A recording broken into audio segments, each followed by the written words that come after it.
Hello সুপ্রিয় দর্শক বিন্দুরা, আজকের আরেকটি নতুন ভিডিওতে আপনাদের সবাইকে স্বাগতম জানিয়ে শুরু করলাম।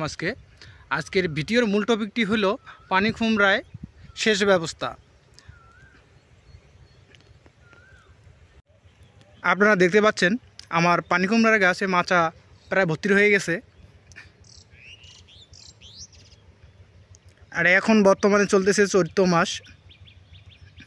এই চৈত্র মাসে প্রচুর পরিমাণে গরম হয় এবং তাপদাহ খুব বেশি থাকে, যার ফলে মাটির আর্দ্রতা খুবই কমে যায়। এমন সময় গাছের পানির প্রয়োজন হয় প্রচুর পরিমাণ।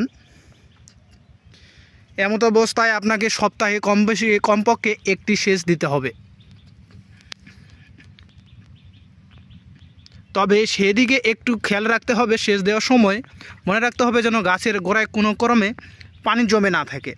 আপনারা দেখতে পাচ্ছেন আমি যে নালাটি করেছি অর্থাৎ ড্রেনটি, সেই ড্রেনের ভিতরেই পানি দিব আমি। এর থেকে বেশি পরিমাণে পানি এখন দেব না। প্রতি 15 দিন পর পর সম্পূর্ণ মাটিটি একটি করে ভিজে দিয়ে দেব। তারপর প্রতি সপ্তাহে একদিন অন্তত এই ড্রেনে পানি দেব।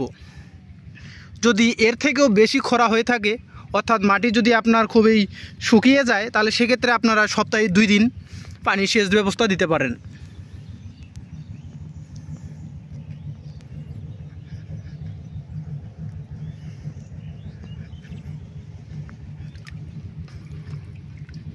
যেহেতু এটি পানি কুমড়া, এই ফলটি বড় হওয়ার জন্য প্রচুর পরিমাণে রসের প্রয়োজন হয়, তাই সেক্ষেত্রে এখানে পানি সেচের ব্যবস্থা থাকাটা খুবই জরুরি।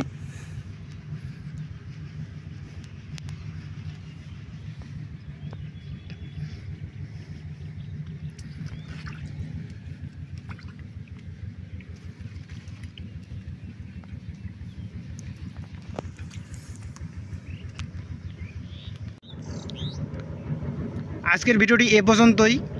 আপনি যদি আমার চ্যানেল নতুন হয়ে থাকেন, অবশ্যই আমার চ্যানেলটিকে সাবস্ক্রাইব করবেন পরবর্তী ভিডিও দেখার জন্য। ধন্যবাদ সবাইকে আজকের মতো।